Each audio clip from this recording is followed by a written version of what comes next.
Sir, ભાવનગરમાં ACF Shailesh કાંબલા દ્વારા હત્યા કરવામાં આવી છે. ટ્રિપલ હત્યા પાછળનું કારણ શું બહાર આવ્યું તપાસ દરમિયાન? ભરતનગર પોલીસ સ્ટેશનના ફોરેસ્ટ કોલોની તળાજા હાઈવે પર આવેલ જે કાચના મંદિરની સામેનો આ વિસ્તાર છે, જેમાં ગઈ 7 તારીખે આ કામના જે ફરિયાદી જે હતા શૈલેષ બચુભાઈ ખાંભલા, તેના દ્વારા એક ગુમ જાણવા જોગ દાખલ કરવામાં આવેલી, જેમાં તેના પત્ની નૈનાબેન ઉંમર વર્ષ 42 અને દીકરી પૃથા ઉંમર વર્ષ 13 તેમજ દીકરો ભવ્ય ઉંમર વર્ષ 9 કોઈ બી કારણસર ગુમ થઈ ગયેલા છે. આ બાબતની જાણકારી મળતા માનનીય એસપી સાહેબના આગેવાની હેઠળ 3 ટીમની રચના કરવામાં આવેલી અને જુદી જુદી ટીમ દ્વારા પોતાના બાતમીદારથી તેવું જાણવા મળેલ કે જે આ શૈલેષભાઈ ખાંભલા જે છે તે ફોરેસ્ટ ઓફિસર છે અને તેના જે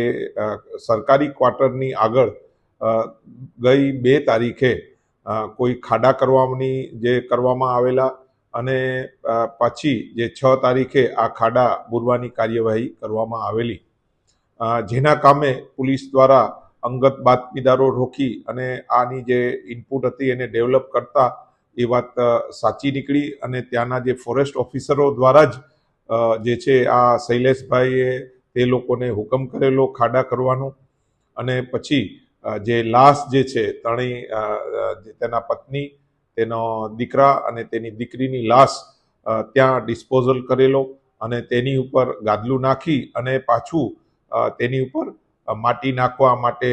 તેના જે લોકોનો ઉપયોગ કરેલો અને જુદા જુદા કારણ કરીને એનો ઉપયોગ કરેલો કે અહીંયા સાપ આવે છે અને તમે દૂર રહેજો, જેથી કરીને આ ડમ્પરના જે ડ્રાઈવર અને જેના કામ કરનાર તે ખાડા પાસે આવી ન શકે, એ ટાઈપની એમોથી કાર્યવાહી કરવામાં આવેલી અને ત્યાં બી સમાંતર કરી દીધેલું. પોલીસને આ બાતમી આધારે ત્યાંના ફોરેસ્ટ અધિકારીઓને સાથે લઈ મામલતદાર શ્રી તેમજ એફએસએલ અધિકારી શ્રી, પંચો તેમજ જે ડોગ જે છે તેને સાથે રાખી આ વિસ્તારના જે ખાડો હતો ત્યાં ખોદતા 3 લાશ મળેલી આવેલી અને આ લાશ જે છે તે આજે મરણ જનાર જે નૈનાબેનના જે બેન છે તેને રૂબરૂ સ્થળ પર લાવી તેની ઓળખ વિધિ કરતા આ લાશ જે નૈનાબેનની તેમજ પૃથા અને ભવ્યાની હોય, ઇન્ક્વેસ્ટ ભરી અને લાશનો કબજો લઈ અને શ્રી સરકાર તરફે ભરતનગર પોલીસ સ્ટેશનમાં હત્યાનો ગુનો દાખલ કરવામાં આવેલો, જેમાં આ શૈલેષ બચુભાઈ ખાંભલા દ્વારા કોઈ બી કારણસર તેના પત્ની અને દીકરા અને દીકરીની હત્યા કરેલી. આ કામે જુદા જુદા સીડીઆર એનાલાઇઝિંગ તેમજ બાતમીદારોને કામે લાગેલા અને આ જે પ્રકરણ જે છે હાલના તબક્કે જે પ્રેમ પ્રકરણ હોવાની હકીકત જાણવા મળેલી છે. પોલીસ દ્વારા જે મહિલા જે છે તેની બી પૂછપરછ કરી અને આ જે છે એનું કેટલા તબક્કે એનું ઇન્વોલ્વમેન્ટ છે કે નહીં તે જે છે એ પોલીસ દ્વારા તેની પૂછપરછ કરી અને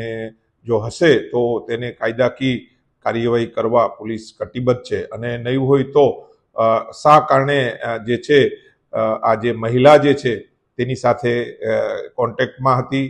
તો જુદા જુદા એંગલથી પોલીસ દ્વારા આ ટીમ બનાવી અને હાલમાં ડીપમાં ઇન્વેસ્ટિગેશન ચાલુ રહ્યું છે. Thank you.